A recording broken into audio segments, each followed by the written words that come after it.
I've been meaning to bring y'all back to the garden to my straw bale cold frame to show you what's going on inside of here. We had a very cold time, earlier in the winter where it was, well, about middle winter rather, where it was in the negatives here for a few weeks. I'm talking about highs of negative, and with the wind chill factor it made it a lot more cooler than that. We probably got up here about in the negative 20s for highs with the wind chill factor. Then it was in the single digits for a while, but I'm going to bring you back to my straw bale cold frame to show you. Remember, I planted 2 different lettuces and some cabbages in this earlier. I really waited too late to plant them. I should have planted more in the fall, but it's how it happened. It's how it worked. I will tell you this: one of the lettuces is doing great. The other lettuce did not even germinate. The cabbages did germinate, but because it was very cloudy here on the farm for several weeks, which I'm not complaining about cloudy because I love cloudy days, but the cabbages just didn't get the light they needed or any very much warmth they needed either. But they germinated, but later on passed on because they didn't get what they needed. But look at this. This is the lettuce that did take. You can see, hang on. You can see the windows are holding moisture on the inside. I just slid that one over. There's a lot of, I think that's henbit right there that's growing, because henbit always grows this time of the year, right before spring. But here is the lettuce that has grown very well in this cold frame. Some of it is probably about 4 inches high already. Let me see if I can get you down here a little bit closer. I can't remember right off bat what kind of lettuce this was, but in my past videos I showed you when I was planting it what kind it was. But yeah, this looks great. It really does. This other henbit is an herb. Henbit with purple dead nettle always comes up in the garden this time of the year, right before spring. You'll have this whole section covered with henbit plus the purple dead nettle. I usually let it take over the garden for a little while to come and bloom. Then I'll harvest it because henbit plus purple dead nettle is wonderful for allergies. You need to look into that. But I wanted to show you the lettuce, how well it's doing. So yeah, it is growing. It's taken off very nicely. I don't like pulling up herbs no matter what, but I probably will pull up this henbit to keep it from overshadowing the lettuce. But I might not. I think I'll just let it kind of grow as it's growing right now, because it's not going to hurt anything. Plus, when I harvest the lettuce and it gets big enough, you get some henbit in there with it. It's just wonderful extra greens that we're to eat, be part of our meal. Look, let me show you something. This henbit here, if you can look, I can't really see if it's showing it for you, but there's little teeny tiny blossoms right on it. Here, let me show you over here. See these little white specks on here?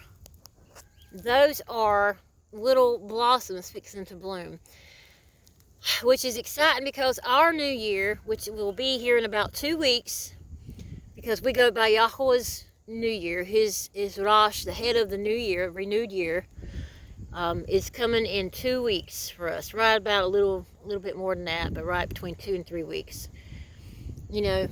This is what makes a new year.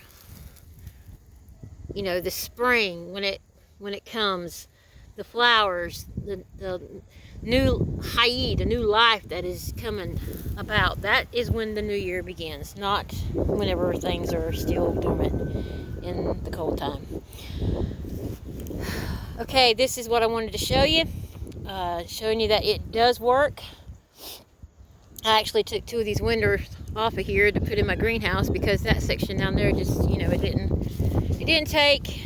Where the lettuce was planted here, the cabbages that were planted down here, You know, they sprawled up, they died. They didn't get what they needed.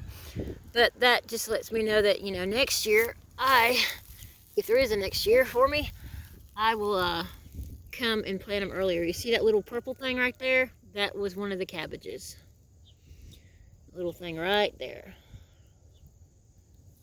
Okay, that was one of the little cabbages that had actually came up. Here's another beautiful showing that our New Year's right around the corner, right around the bend.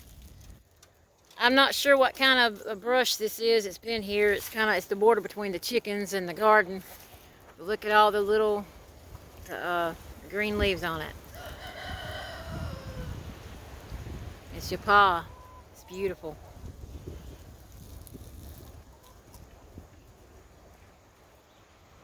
Most of the trees that have buds on them, they're out there. You got buds coming. I've seen buds on a lot of the trees. The daffodils are blooming. They bloomed actually a few days ago. Got grass growing. Different flowers that are coming up. I forget what these are. I totally forget what those are. But over here, you got your daffodils. Just, you know, a whole array of just growing. Down here. This is your, the peonies. No, not. Is it the peonies or the poppies? It's either peonies or poppies. They start as rosettes. This is where they are. Then over here, over yonder is the Rose of Sharon bushes. And then the other one over here is the lilac bush, which would be kind of cool to look back at this video to see the difference within about a month from now. This is one of the lilac bushes. You can already see the brand new growth coming out of its twigs, its limbs. Yeah, it's getting ready to come on. Come over here to the Rose of Sharon's. Everything's coming back to life. It's awakening. It's been asleep. It's just waking up. These haven't really started yet, but they will.